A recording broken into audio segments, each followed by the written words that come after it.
আসসালামু আলাইকুম। আশা করি প্রত্যেকেই ভালো আছেন এবং মহান আল্লাহ তাআলার অশেষ রহমতে আমি তো অবভিয়াসলি ভালো আছি। আজকে কথা বলার চেষ্টা করব একজন সুইং অপারেটর এবং গার্মেন্টসের অপারেটর কী দায়িত্ব তার এবং কীভাবে সে কাজ করবে এবং কী কাজ করে এই বিষয়গুলো নিয়ে কথা বলার চেষ্টা করব। সম্পূর্ণ ভিডিওটা মনোযোগ সহকারে দেখবেন এবং ভিডিওতে আপনি যে জিনিসগুলো শিখতে পারবেন সেটা হচ্ছে যে একজন অপারেটরের কী দায়িত্ব থাকতে পারে। ঠিক আছে? তো কথা না বাড়িয়ে চলুন শুরু করা যাক। কাজ শুরু করার কমপক্ষে 10 মিনিট পূর্বে সুইং অপারেটরের যে কর্মস্থলে সে কর্মস্থলে উপস্থিত হতে হবে। ফ্যাক্টরিতে প্রবেশের সময় কোনোভাবেই জুতা, স্যান্ডেল, টিফিন বক্স ইত্যাদি লাইনের ভিতরে নিয়ে যাওয়া যাবে না। মেশিনের বসার পর মেশিন ভালো করে পরিষ্কার করতে হবে এবং যথাসময়ে কাজ শুরু করতে হবে।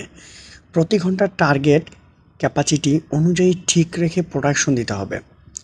টার্গেট ও ক্যাপাসিটি অনুযায়ী একাধিক মেশিন চালাতে হবে, সেক্ষেত্রে কোনো ধরনের ওজোর আপত্তি চলবে না।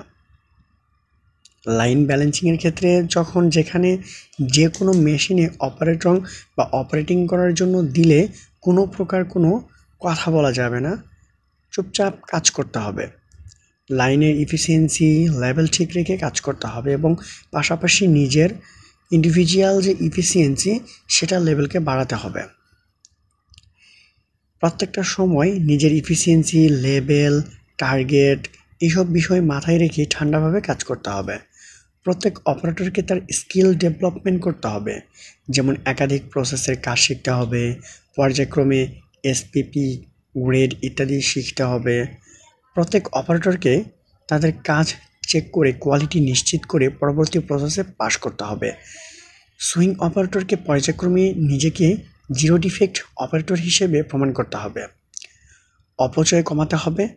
সময়, সুতা, পাইপিং, কাপড়, নিডেল, পানি, বিদ্যুৎ ইত্যাদি মেশিন থেকে ওঠার সময় অবশ্যই সুইচ বন্ধ করে উঠতে হবে। নির্দিষ্ট সময় পর মেশিন পরিষ্কার করতে হবে। প্রয়োজনীয় সরঞ্জামাদি ব্যবহার করতে হবে। ফ্লোরে কমপ্লায়েন্স এবং হাউসকিপিং ঠিক রাখতে হবে। অপ্রয়োজনীয় কোনো জিনিসপত্র নিজের কাছে বা লাইনের ভিতরে রাখা যাবে না। হেল্পারবিহীন কাজ করতে হবে। হেল্পারবিহীন কাজ করতে হলে কোনো ধরনের ওজোর আপত্তি করা চলবে না। কোম্পানিতে কর্মরত কারোর সাথে কোনো ধরনের খারাপ আচরণ করতে পারবেন না। মেশিনের উপর কোনো ধরনের গার্মেন্টস রাখা যাবে না, সেক্ষেত্রে বডি রাখার ট্রাই ব্যবহার নিশ্চিত করতে হবে। বডি রাখার ট্রাইয়ের উপর বসা যাবে না বা অন্য কোনো কাজে ব্যবহার করা যাবে না। লাঞ্চ টাইমে লাইনের ভিতরে ঘুমানো যাবে না। যদি ঘুমন্ত অবস্থায় কাউকে পাওয়া গেলে তার বিরুদ্ধে শাস্তিমূলক ব্যবস্থা নেওয়া হবে। ছুটি ও লাঞ্চের 1 ঘন্টা বাজার আগে মেশিন থেকে ওঠা যাবে না। লাইনের ভিতরে চুল ঝাড়া, কোনো কিছু খাওয়া, অপ্রয়োজনীয় কিছু রাখা ইত্যাদি নিষেধ। কোম্পানির জারিকৃত যে কোনো নতুন নিয়মকানুন করলে তা সম্মানের সহিত পালন করতে হবে।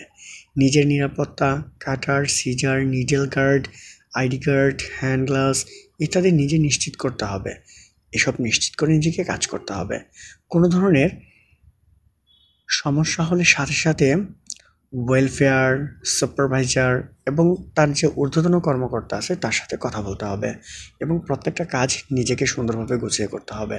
অসংখ্য ধন্যবাদ। আশা করি এই ভিডিও থেকে আপনি কিছু শিখেছেন এবং যদি কিছু শিখে থাকেন তাহলে অন্যজনের মাঝে শেয়ার করে দিবেন। অসংখ্য ধন্যবাদ সম্পূর্ণ ভিডিওটা মনোযোগ সহকারে দেখার জন্য। এবং আরেকটি রিকোয়েস্ট থাকবে, সেটা হচ্ছে আপনি যদি কোনো প্রশ্ন থাকে, যে কোনো রিলেটেড হোক, প্রশ্নটা কমেন্ট বক্সে করে যাবেন, আমরা তার উত্তর দেওয়ার চেষ্টা করবো ইনশাআল্লাহ।